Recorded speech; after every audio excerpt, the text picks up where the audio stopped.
সংবিধানে মানুষের ভোটাধিকারের স্বাধীনতা আছে। আর্টিকেল 326 বলছে ভারত প্রত্যেকটা ভারতীয় 18 বছরের ঊর্ধ্বে হলে তার ভোটদানের পূর্ণ স্বাধীনতা হয়ে যাচ্ছে।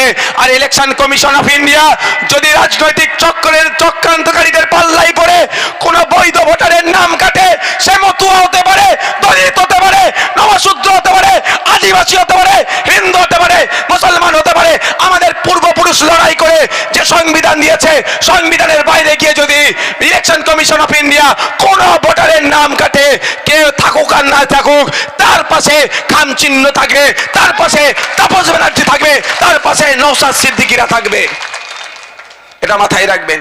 আমাদের পূর্বপুরুষ 200 বছর ধরে লড়াই করেছে ব্রিটিশদের বিরুদ্ধে, শহীদ হয়ে গেছে। প্রীতিলতা ওয়াদ্দেদার, গান্ধী বুড়ি, মাতঙ্গিনী হাজরা, ফুরফুরার পীর আবু বকর সিদ্দিক থেকে শুরু করে অসংখ্য অসংখ্য অসংখ্য স্বাধীনতা সংগ্রামীরা কেউ শহীদ হয়েছে, কেউ আত্মত্যাগের ফলে আমরা সংবিধান পেয়েছি, দেশ স্বাধীন দেশ পেয়েছি। সেই সংবিধানে 326 নম্বর ধারায় বলা হচ্ছে কি, প্রতিটা ভারতীয় নাগরিক যার বয়স 18 বছরের ঊর্ধ্বে তারাই ভোট দেওয়ার স্বাধীনতা আছে, হয়ে গেল, তার রাইট আসলো।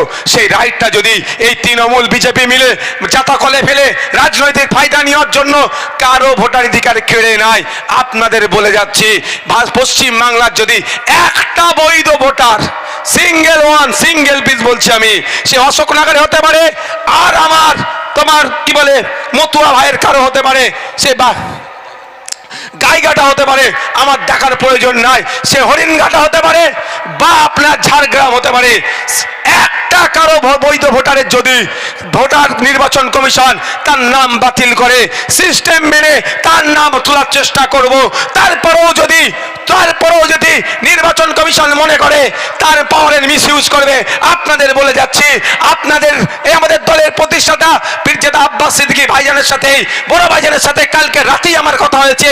যদি বাবাকে এভাবেই বলেছে, তুই নওশাদ দেখ, খোঁজ রাখবি, নেতৃত্ব বলে দিবি, যদি একটা ভোটারের নাম বাদ যায় তোকে আমরা দিল্লি পাঠাবো, সুপ্রিম কোর্টে গিয়ে ওই বাইটার হয়ে তুই লড়াই করবি।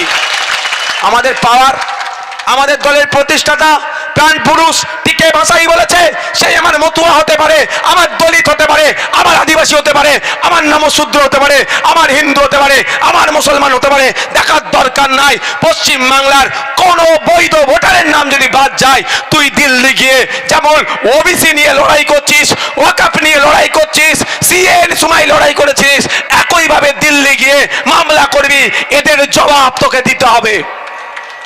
তাহলে আমাদের ভয় পাওয়ার জায়গা নেই। কে কাগজ দেখতে চাইছে? একটা কথা বলে দিই আপনাদের, আমাদের গাইঘাটা থেকে শুরু করে মতুয়া বাড়ি থেকে শুরু করে মতুয়া সমাজের মানুষ অনেক চিন্তিত, স্বাভাবিক চিন্তার বিষয়। তবে আমি আপনাদের একটা কথা বলে যাই, ভোটের সাথে যারাই চিন্তিত হচ্ছেন, এই ভোট দেওয়া গণনা ফর্মের সাথে সিটিজেনশিপের কোনো সম্পর্ক নাই। এই বিজেপি তৃণমূল মিলে মানুষকে বোকা বানাচ্ছে, বিজেপি তৃণমূল মিলে হিন্দু মুসলমানের মধ্যে ঐক্যের সর্বনাশ ঘটাচ্ছে, এই বিজেপি তৃণমূল মিলে মানুষ ওদের জাতা কলে আমাদেরকে পিষতে চাইছে। তাই বার হয়ে আসতে হবে, কে হিন্দু কে মুসলমান দেখার দরকার নেই, ওদের জাতা কল থেকে ওরা যেভাবে আমাদের বোকা বানাচ্ছে তার থেকে বেরিয়ে আসতে হবে। আমাদের অধিকার আমাদের বুঝে নিতে হবে। কোনো বিএলও যদি, বুথ লেভেল অফিসার যদি আপনার বাড়িতে গিয়ে আপনার নাগরিকত্বের প্রমাণপত্র চাই, সঙ্গে সঙ্গে বলবেন একটু দাঁড়ান, আপনি শুধু ভিডিওটা বলবেন অন করছি, তোমার কত সাহস আছে আমার নাগরিকত্বের প্রমাণ চাইছো, তুমি আমাকে রেকর্ড করবো, সেটা একবার বলো। পারবেন তো?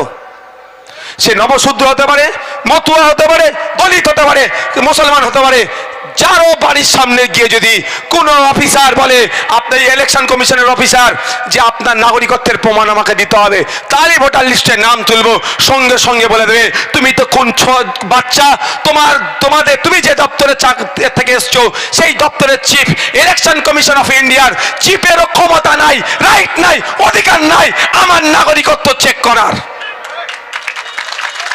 কি বলছি বুঝতে পেরেছেন? ইলেকশন কমিশন অফ ইন্ডিয়ার কাজ কি? ইসিআর কাজ কি? ইসিআর কাজ 18 বছর হয়ে গেছে, নতুন ভোটার লিস্টে নাম ঢুকাও, ভোটার মারা গেছে নাম বাদ দিয়ে দাও। আমার এই এখানে আচ্ছা, এর পাশের বিধানসভার নাম কি? হাবড়া বিধানসভার মেয়েকে আমরা বৌমা করে আনিনি কাকা বাবু, আনিছি তো। হাবড়ার মেয়েকে আমরা বৌমা করে এনেছি তো এখানে অশোকনগরে। আবার অশোকনগরের মেয়েকে আবার হাবড়ায় বিয়ে হয়েছে। এবার এখানে যখন ওখান থেকে মেয়ে বৌমা করে নিয়ে এসছি, ওখানে ভোটার লিস্টে নাম কেন থাকবে, এখানে আসবে তো।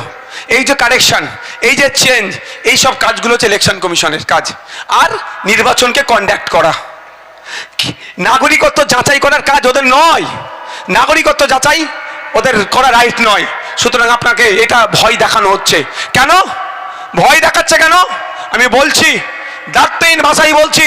এই মতুয়া সমাজের রাজনৈতিক কিছু কারবারিরা আছে, মতুয়া সমাজকে তারা কন্ট্রোল করতে চাইছে, তাতে আমার কোনো বক্তব্য নাই। কিন্তু মতুয়া সমাজের মানুষকে বিপদে ফেলছে ওই রাজনৈতিক কারবারিগুলো। ওরা ওদের ক্ষমতায় টিকে থাকার জন্য, এমপি এমএলএ হওয়ার জন্য, মন্ত্রী হওয়ার জন্য পুরো মতুয়া সমাজকে তারা আজকে বিভ্রান্তের মধ্যে ফেলছে। শুনছিলাম কে বলছে যদি নাম কাটা যায় 2-4 বার ভোট দিতে পারবেন না, তারপরে সিএ এর মাধ্যমে আবার ঢুকে যাবে। কেন বলতে পারছে না?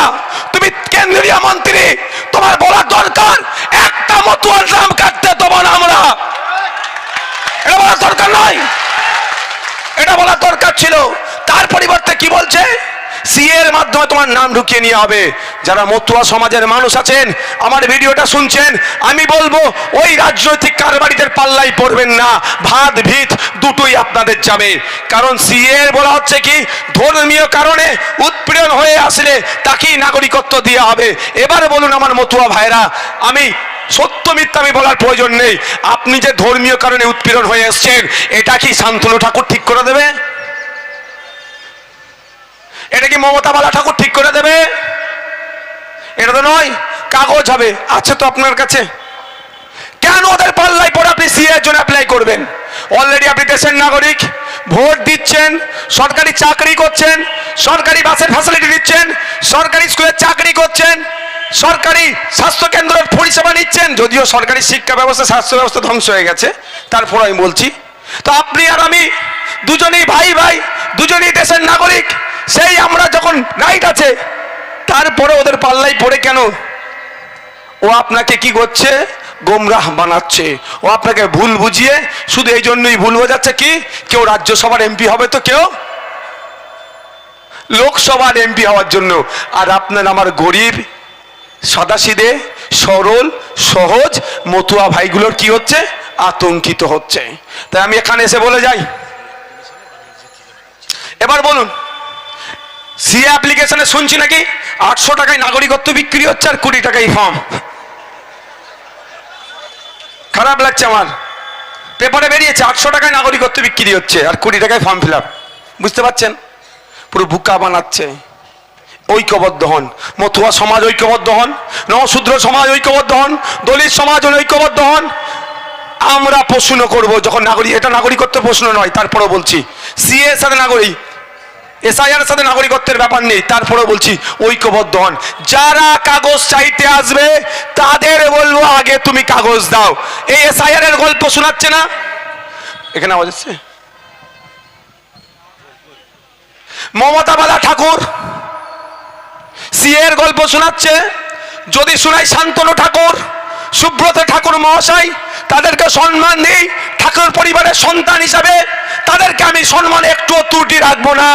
কারণ হরিচাঁদ ঠাকুর, গুরুচাঁদ ঠাকুরের যে অবদান মতুয়া সমাজের জন্য, সেই অবদানকে সামনে রেখে আমি সেই পরিবার, তার হরিচাঁদ ঠাকুর, গুরুচাঁদ ঠাকুরের রক্ত তাদের গায়ে বইছে, সেই জায়গায় আমি তাদেরকে একটু অসম্মান করব না।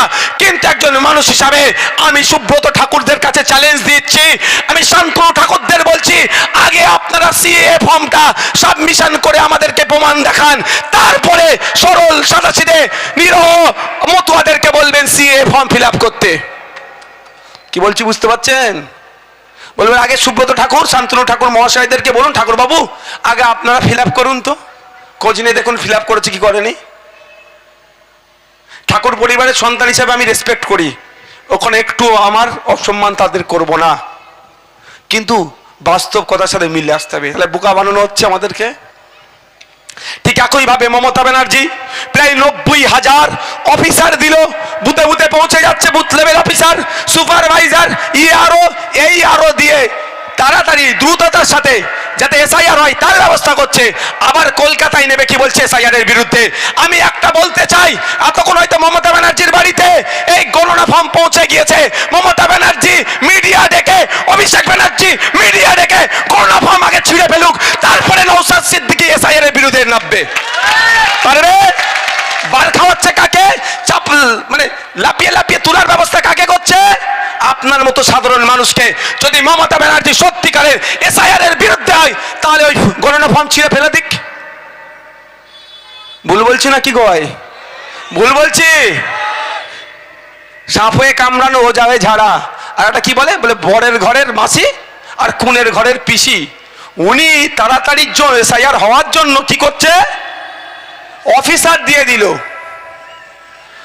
এসআইআর। এবার এখন যখন এবার আমরা প্রশ্ন করছি এসআইআর এসআইআর এসআইআর, আপনি বলেছিলেন করতে দেবো না, ঘেরাও করে হ্যান করবো ত্যান করবো, তখন কি দেখছি কলকাতাতে একটা র্যালি বার করেছে। কারা এসে উপস্থিত হয়েছে? বলছে এসআই, যাদেরকে ডেকে আনা হয়েছে কাউকে বলছে নাগরিকত্ব দেবে, 15 বছরের বাচ্চা ছেলে তাদেরকে ডেকে নিয়ে এসে হাজির, যারা এখন ভোটার লিস্টের নামই উঠেনি তাকে নিয়ে এসে হাজির। আমি আপনাদেরকে একদম সহজ ভাষায় বলছি তো, যদি সত্যিকারের মমতা ব্যানার্জি এসআইআর এর বিরুদ্ধে হয়, যে অরিজিনাল যে ফর্ম দুটো বাড়ি বাড়ি থেকে দুটো করে ফর্ম দিচ্ছে তো, ওই দুটো ফর্ম মমতা ব্যানার্জি মিডিয়া ডেকে কি করুক, ছিঁড়ে ফেলে দিক আর অভিষেক ব্যানার্জি। তারপরে নওশাদ সিদ্দিকী মমতা ব্যানার্জির সাথে ওই রাস্তায় হাঁটবে, এসআইআর হতে দেবো না। তাহলে ভাই দুধকে দুধ পানিকে পানি হবে। আপনারা অবাক হবেন, রাস্তায় নেবে প্রতিবাদ করবে কে? পাবলিক, যারা সরকারে নাই। সরকারের কাজ কি রাস্তায় নামুক, আমি না বলছি না। সরকারের কাজ কি হবে? প্রথম, তৃণমূল তো সরকারে আছে ভাই, হ্যাঁ, 200-র ওপরে তাদের বিধায়ক, রেজুলেশন পাস করাতে পারে তো এসআইআর পশ্চিমবাংলায় করতে দেবো না। হ্যাঁ, কেরলে রেজুলেশন পাস হয়েছে তো ওয়েস্ট বেঙ্গলে রেজুলেশন পাস করিয়েছে। ওখানে রেজুলেশন পাস করলেই তো হয়তো পরিবারের কেউ গ্যারেজ হয়ে যেতে পারে। কেন বুঝতে পারছে না? পরিবারের লোককে বাঁচানোর জন্য এত মানুষকে, 10.5 কোটি মানুষকে চিন্তায় ফেলে দিয়েছে। তো আমরা 10.5 কোটি মানুষকে প্রস্তুত নিতে হবে, আমরা আমাদের পরিবারকে বাঁচাবো। ওই কালীঘাটের ব্যানার্জি পরিবারের কি হচ্ছে আমাদের দেখার সময় নয়। আমরা সংবিধান প্রদত্ত অধিকার নিয়ে আমরা মাথা তুলে বাঁচবো। কারো দয়াতে না, মোদিজির দয়াতে না, মমতা ব্যানার্জির দয়াতে আমরা ভারতবর্ষে আছি। আমরা আমাদের পূর্বপুরুষের লড়াই করে ব্রিটিশদের তাড়িয়েছি, ব্রিটিশদের তাড়িয়ে আমরা এখানে আছি। এটা মাথায় থাকবে তো? আর কেউ আমাকে খেতে দিচ্ছে না, এই লক্ষ্মীর ভান্ডার এইসব যে গল্প শোনাচ্ছে, মোদিজিও টাকা পাঠাচ্ছে না নিজের গান থেকে। আর নামটা কি, মমতা ব্যানার্জি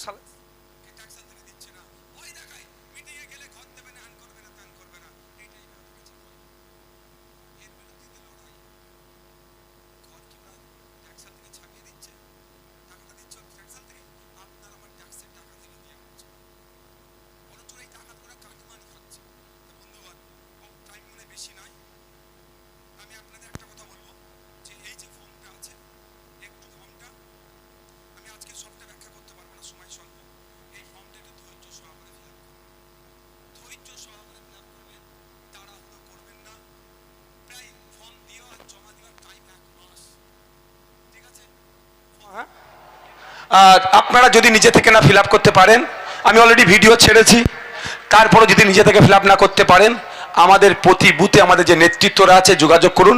হেল্প ডেস্ক করেছি আমরা বিভিন্ন বিধানসভার বিভিন্ন বুথে আমরা হেল্প ডেস্ক করেছি, কেন্দ্রীয়ভাবে আমাদের নাম্বার দিয়েছি। আবার তাপসবাবু আপনাদের আপনার ডেস্টিনেশন বলে দিল, প্রতিদিন বেলা 8টা থেকে বেলা 12, সকাল 8টা থেকে বেলা 12টা পর্যন্ত তার বাড়িতে মানে অফিস খুলেছে, ওখানে আপনারা ওখানে আসবেন, সমস্যা আমরা সমাধান করব। তবে অনুরোধ করব, ফর্ম আসার পরে 2টো কপি জেরক্স করে নেবেন, অরিজিনালগুলোকে একটু সাইডে রেখে জেরক্সের ওপরে আপনারা কি ফর্মটাকে ফিল আপ করবেন। ফলে কি ভুল ভ্রান্তি হলো চেঞ্জ হবে, নাহলে এই ভালো ফর্মটার উপরে এ করলে কি হবে বলুন তো? এই ফর্মটা ফিল আপ করলে কি হবে বলো তো? অরিজিনালটাতে যদি একটু পেনের ঘেঁচাঘেঁচি হয়ে যায় বিপদ হবে।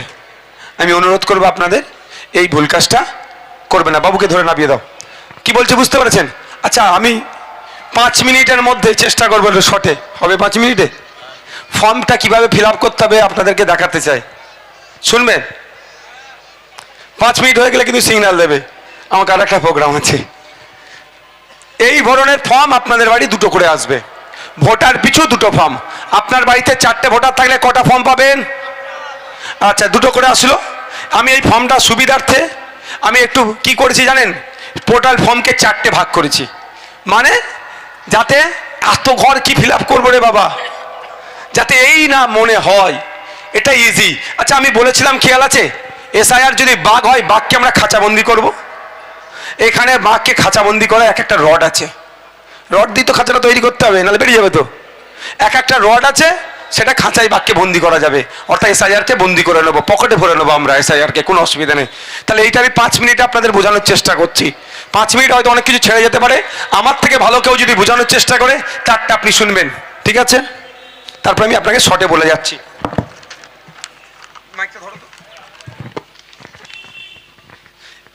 এই ফর্মটাকে আমি 4টে পার্ট করছি আপনাদের সুবিধার্থে, যাতে আপনারা সহজেই এই ফর্মটাকে আপনারা ফিল আপ করতে পারেন, ভয় না পেয়ে।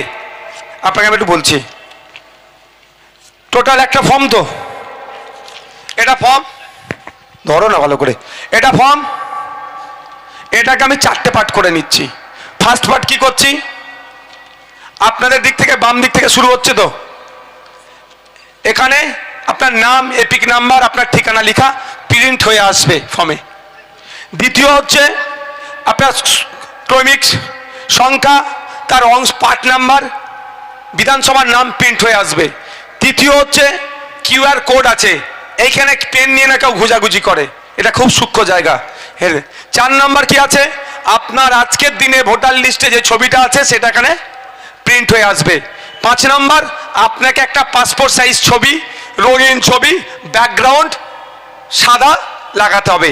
শুধু তাহলে পার্ট 1-এ আপনার কাজ কি, একটাই কাজ, শুধু একটা পাসপোর্ট সাইজ ছবি যার ব্যাকগ্রাউন্ড কালো, সেটা প্রিন্ট করতে হবে। 2টো ফর্ম থাকবে, তাহলে 2টো ছবি লাগবে, 2টো ফর্মে 2টো ছবি লাগিয়ে দিলেন। Part 1 complete. ভয়ের কিছু কিছু আছে, কারো জানার আছে পার্ট 1 সম্পর্কে? কারা বুঝতে পেরেছেন হাত তুলুন তো। পার্ট 1-এ একটাই কাজ, একটা পাসপোর্ট সাইজ ছবি, রিসেন্ট ছবি, যার ব্যাকগ্রাউন্ডটা কালো সাদা হবে। দ্বিতীয় চলে আসুন,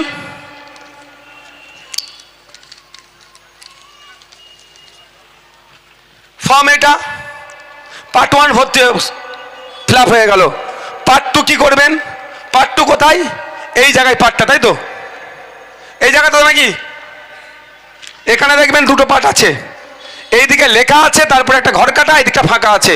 ফিল আপটা কোথায় হবে, এই যে ফাঁকা জায়গাটা আছে, এখানে কি দেওয়া আছে, জন্ম তারিখ, তারিখ, মাস, সাল ঢুকিয়ে দেবেন।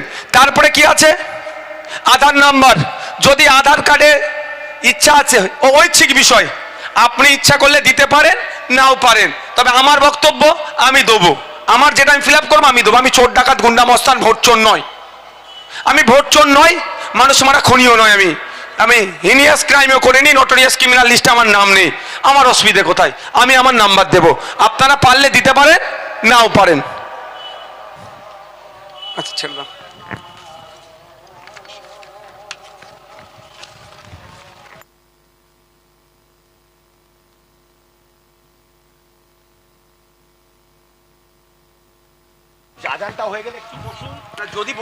যদি আপনারা বসতে চান 5 মিনিট বসতে পারেন, ভাইজান নামাজের পরে 5 মিনিট বলবেন, যদি আপনারা চান।